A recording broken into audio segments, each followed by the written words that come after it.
आज आपण पाहणार आहोत मुठ्यांचं कालवण। नमस्कार, मी कविता करबेळे ऑलराऊंडर केके या माझ्या यूट्यूब चॅनलवर तुमचं स्वागत करते। तुम्हाला जर माझ्या व्हिडिओ आवडत असतील तर व्हिडिओला लाईक करा, शेअर करा। पावसाळा सुरू झाला की पहिल्याच पावसात मुठे यायला सुरुवात होते। हा चिंबोऱ्यांचाच एक प्रकार आहे। इथे मी मुठ्यांचे नांगे मोडून घेतले आहेत। नांगे मोडून झाल्यानंतर मुठे साफ करून घ्यायचे आहेत। त्यातील घाण सर्व काढून घ्यायची आहे। मुठ्याचं कालवण बनवण्यासाठी इथे मी साहित्य घेतलेलं आहे। भरलेल्या मुठ्यांचं कालवण आपण करणार आहोत। त्यासाठी लागणारं साहित्य तुम्ही पाहू शकता। पॅनमध्ये मी 1 वाटी तांदळाचं पीठ घेतलेलं आहे।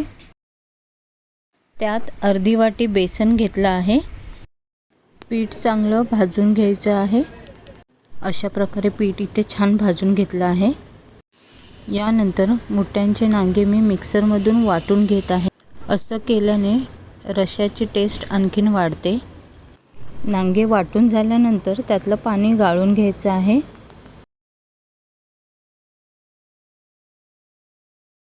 ताटामध्ये मी भाजलेलं पीठ काढून घेतलं आहे। त्यात 2 चमचे लाल तिखट घातलं आहे। तिखट तुम्ही तुमच्या चवीनुसार घालू शकता। त्यात 1 चमचा हळद, 5 ते 6 लसूण पाकळ्या ठेचून घेतल्या आहेत। 1 चमचा गरम मसाला, 1 चमचा मीठ,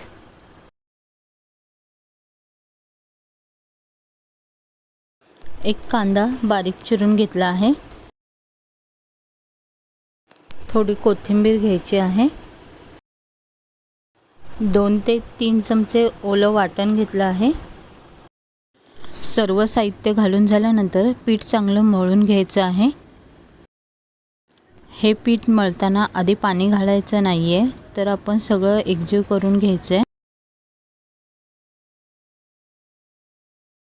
सर्व साहित्य छान एकजीव झाले आहेत। आता यात मला पाणी लागणार आहे, तर मुठ्यांच्या नांग्यांचं जे पाणी काढलेलं आहे ते मी घेणार आहे।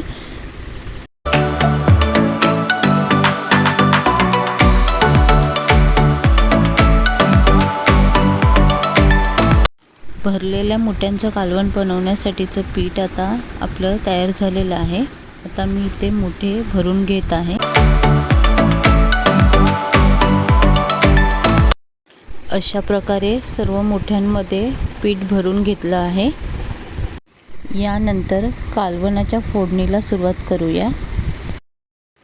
2 ते 3 चमचे तेल, 3 ते 4 पाकळ्या लसूण, मध्यम आकाराचा कांदा बारीक चिरून घेतला आहे, 1 वाटी ओलं वाटण,